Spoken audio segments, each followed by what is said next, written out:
I'm Liza Schmidt, editor and investigator for InSights Crime.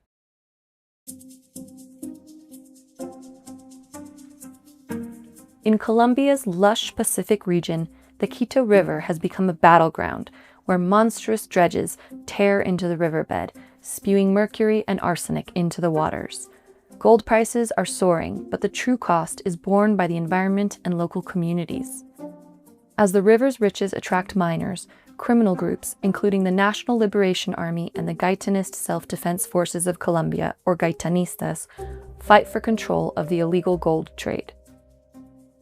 The Gaitanistas emerged from the ashes of Colombia's paramilitary movement and have become the dominant criminal force in much of Colombia. The group's top leader, alias Chiquito Malo, has overseen the group's expansion in spite of persecution by the authorities, open warfare with other criminal groups, and internal divisions within the organization. This month, we're diving into the extraordinary stories of some of the region's top criminal leaders in our annual series, Summer Insights. During August, our audio content is featuring narrated stories about these criminal leaders, the groups they lead, and the illicit economies they control.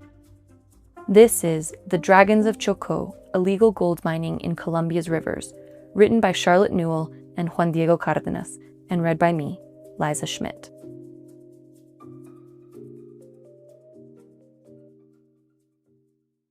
Riding up the Quito River, trees claw their way to the edges of the riverbanks, forming an impenetrable forest wall lining the water. Then, suddenly, the world opens. The trees that walled us in have jumped back more than half a kilometer, leaving a barren wasteland. The river, which had until then gently curved back and forth, is now nearly a straight line. Then, the first dragon appears. Dragons are boat-like machines which look like a mix between an excavator, a raft, and a shanty house perched high on stilts. And like the dragons of lore, these also stockpile gold. Miners use these large dredges to extract gold, biting chunks out of the forest and tossing the mercury and arsenic-poisoned leftovers to the side. The process of mining gold has had devastating environmental impacts in the department of Chocó on Colombia's Pacific coast.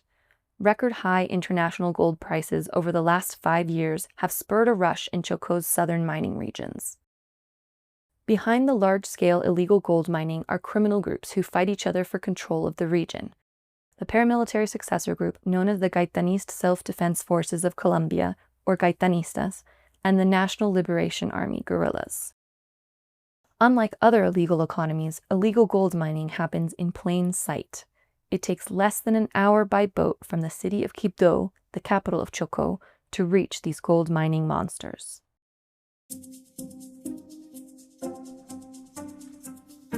A dragon's hoard of gold.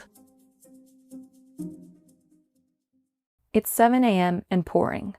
But despite the hour and the storm, Quibdó's river port, which is little more than a stone staircase descending into the Atrato River, is full of vendors and barefoot boat captains in navy ponchos, shouting offers for their services. One such skipper is our guide Tomás, whose name has been changed to protect his identity. He helps us onto his boat, placing cut-down plastic lawn chairs in the hull so our weight is evenly distributed. He revs the engine and we push off from the concrete riverbank. Our destination is the town of Paimado, in Rio Quito, a municipality neighboring Quibdó, which has suffered the effects of illegal gold mining for over a decade. Don't take any pictures now on the way to Paimado, Tomás warns. If you're going to take out your phones, it's better to do it on the way back. The area is controlled by the Gaitanistas, which, according to military sources, funds and owns some dragons operating on the Quito River. Other dredges are allegedly owned by shady investors who may never have set foot in Chocó. The Gaitanistas has imposed a 6 p.m. curfew on the river, limiting local commerce. Miners, however, are still allowed to travel at night, said Tomás, because they're producing for the Gaitanistas, and we aren't. The group also profits from mining operations it doesn't own. All miners have to pay a percentage of the gold they mine as an extortion fee. We count at least 10 dragons between the small town of San Isidro and Paimado, but military sources who spoke on condition of anonymity estimate there are between 40 and 70 of these dredges across the department. Each dragon costs around 1.5 billion Colombian pesos, or about $400,000 to build, according to military sources. But the profits far outweigh the costs. Each dredge can extract around 1 kilogram of gold per week, which was worth nearly $77,000 on the international market in May 2024. Annual revenues for each dragon could amount to more than $4 million per year. Colombians and foreigners alike do the manual labor on the dredges. Some Colombian workers travel from the nearby departments of Antioquia, Caldas, and Risaralda, though most come from local communities in Chocó. But these employment opportunities come at a cost. The dredges are a serious problem. The armed groups come along with them, and we have to work with them, Tomás says, adding, because if someone says no, well...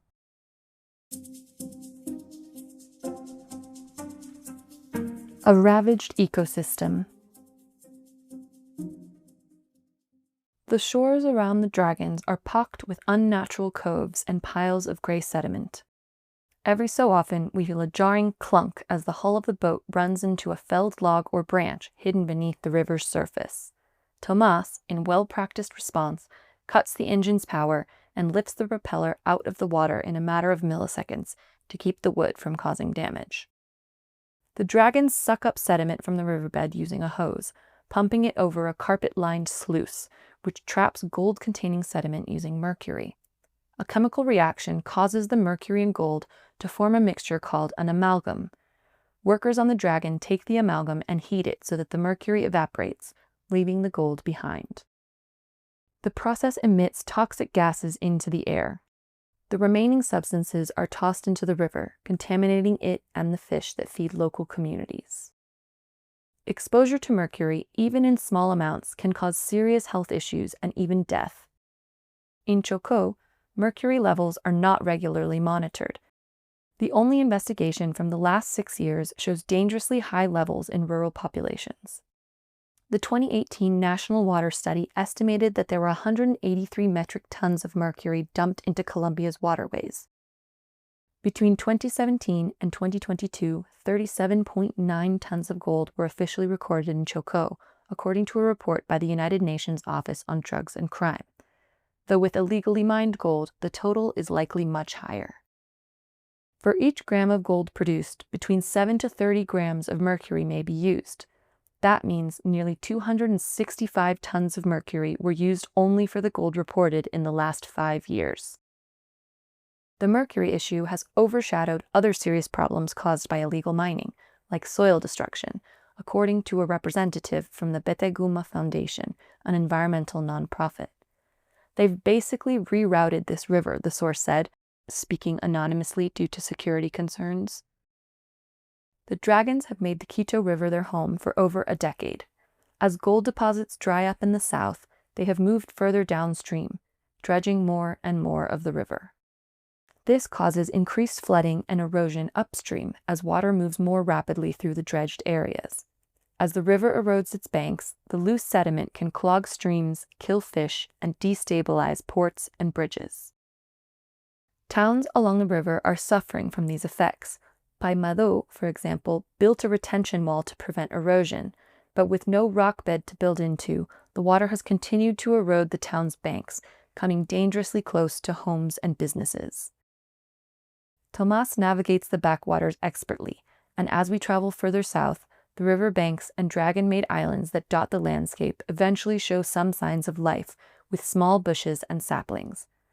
But the river is a complex, interconnected ecosystem, and recovery could take years. That is unlikely if operations continue damaging other parts of the river, said the Beteguma Foundation representative.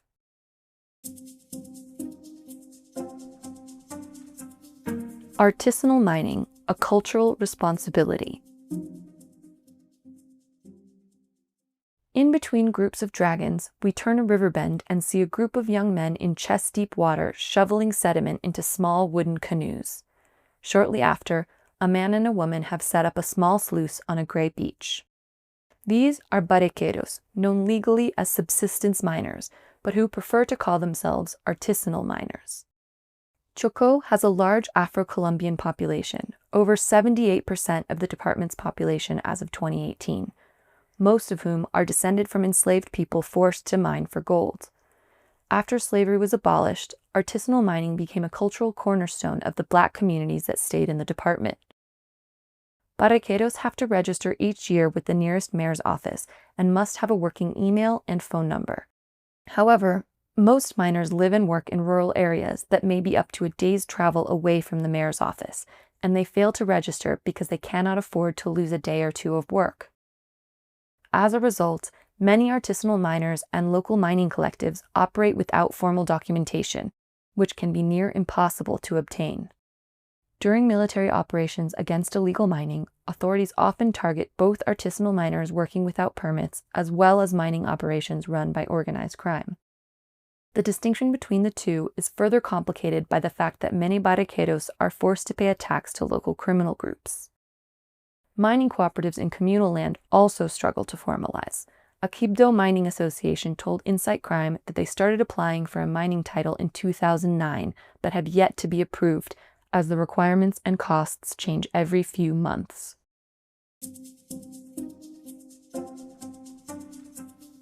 Everybody's problem and nobody's problem. As we arrive in Paimado, a man jumps out of his boat and walks past us to a gas station, bidding us good morning in an accent that is not from this area. Once we are safely out of earshot, Tomás tells us in hushed tones that he's a paraco, local slang for a member of the Gaitanistas. The alleged paraco and his companions filled up 2 boats' worth of fuel containers with diesel. This fuel could be bound for one of the dragons or excavators we passed on the way to Paimado, which is deep in Gaitanista territory. Until 2016, the area was controlled by the Revolutionary Armed Forces of Colombia. After the guerrilla group signed a peace treaty with the Colombian government and disarmed, other armed groups began to move in. But it was not until after the COVID-19 pandemic that clashes between the Gaitanistas and the National Liberation Army really started to escalate. It's been 3 years of recurring emergencies that the government knows about. The state knows, community leaders know, everybody knows, because we report them. But those who have the responsibility to respond to the emergencies don't do it, a social leader in southern Chocó told InSights Crime. The civilian population suffers these violent clashes the most, weathering mass displacements, confinements, landmines, and threats.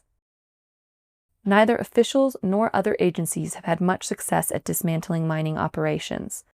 The state's primary response to the illegal mining taking place along the Quito River has been to launch military operations. Days before we visited Paimado, 350 men were deployed in one such operation on the Quito and Atrato rivers. As usual, officials seized some machinery but made no arrests. In theory, the military is responsible for interdiction, Chocó's Environmental Regulations Agency for imposing administrative sanctions, and the Attorney General's office for prosecuting those responsible. But in reality, none of this happens. A representative of the Attorney General's office told us that cooperation between the 3 groups is severely lacking, a claim that was confirmed by a representative of Chocó's Environmental Regulations Agency. A representative of an environmental NGO in Quito told InSights Crime that corrupt officials warn the miners when a military operation is planned, so the workers can escape ahead of time. He scoffed at the seized dragons, which are often merely left on the riverbank to rust. So the military shows up and does their thing, and people say the dragons have been destroyed because you can see the flames and the explosion, he said, adding, but eventually the dredges return and begin working again.